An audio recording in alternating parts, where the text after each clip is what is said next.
Hi everyone. For First Chapter Friday, we are reading today the Alton Heights All-Stars. Meet Me on the Court, written by David Arrow.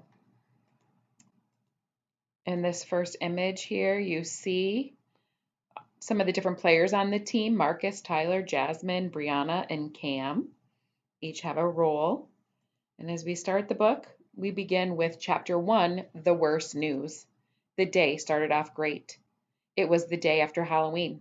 The bus driver played the radio on the way to school, and not the oldies she usually played, the pop music the kids actually liked. The boys in the back seats played air drums. The girls sang. Three best friends named Tyler, Cam, and Marcus traded their favorite candies. Tyler liked peanut butter cups. Cam liked suckers. Marcus wanted gummy candy. They each shoved candy in their mouths. Tyler tried to say something, but it didn't work. The peanut butter glued his mouth shut. He wiped the chocolate off his lips. "I can't believe today is finally here," said Cam. "I couldn't sleep last night," said Marcus. "You sure?" joked Brianna. She and Jasmine sat across the bus aisle. They lived in Alton Heights housing, too. "Your hair looks like you just rolled out of bed." Marcus checked his hair with his hands. "You're one to talk. You look like you just rolled off the court." "You know you don't have to wear a wristband all the time, only when you're playing basketball." Brianna stuck her tongue out at Marcus. She pulled up the sleeve of her hoodie over her wrist. "You guys aren't the only ones excited for basketball tryouts today," said Jasmine. She put her backpack over her shoulder. When they got to school, they all got off the bus together. The boys played Follow the Leader to their classroom. Tyler took a big jump off both his legs. Cam hopped behind him. Marcus was the joker of the group. He knocked into Cam's back. The three of them fell into the room. Jasmine picked up a piece of paper from the floor. She shot it into the trash like a basketball. Slam dunk. "That will be all," said the teacher. Mrs. Avery sat on the edge of her desk with a smile. Mrs. Avery decorated for every season. Pumpkins still sat on the front of the window.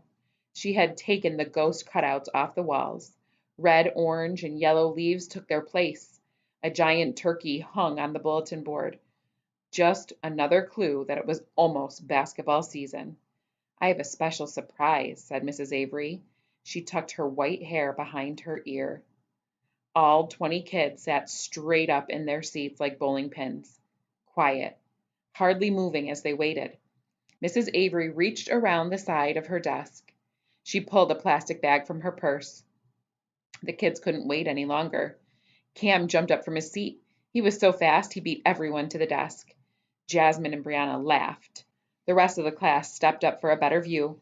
Marcus snuck a gummy worm from his pocket. Tyler stood in the back.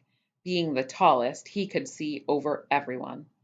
Mrs. Avery unwrapped a tablet from the bag. "I've always wanted one of those," said Jasmine. "Do we all get one?" asked Marcus. Mrs. Avery quieted the class with her hands. "We are very lucky to have one in our class this year." "Only one?" asked Cam. Now," said Mrs. Avery. "There's more to life than things." The class didn't want another life lesson. Brianna rolled her eyes. Jasmine played with her hair, and Marcus lowered his head. So Mrs. Avery noticed the sour faces. She pretended to put the tablet back in the bag. "I guess we don't want to take turns using it in our groups this morning." "No, no," said Cam. The class hurried back to their tables. Tyler's group used the tablet first. Cam, Marcus, Jasmine, and Brianna huddled in close as Tyler turned it on. The tablet opened to the Golden Roots Prep homepage. Except that wasn't their school. "What's wrong with the tablet?" asked Tyler. Mrs. Avery walked over to the kids' table and took a seat. "Oh, Golden Roots Prep gave some of their extra electronics to our school. I heard every student there got a brand new laptop this year," said Jasmine. "That must be nice," added Cam. "They're not any better than you," said Mrs. Avery. She brought up the Center Park Elementary website, then handed the tablet back to Tyler. And that's when the day changed for the worse. Basketball tryouts canceled. The words were large on the homepage. Tyler clicked on the bright red letters over and over, but they didn't change. Written below them, it said, due to lack of funding. Tyler, Cam, Marcus, Jasmine, and Brianna all looked like they had seen a ghost. Everyone knew how much the five of them loved basketball.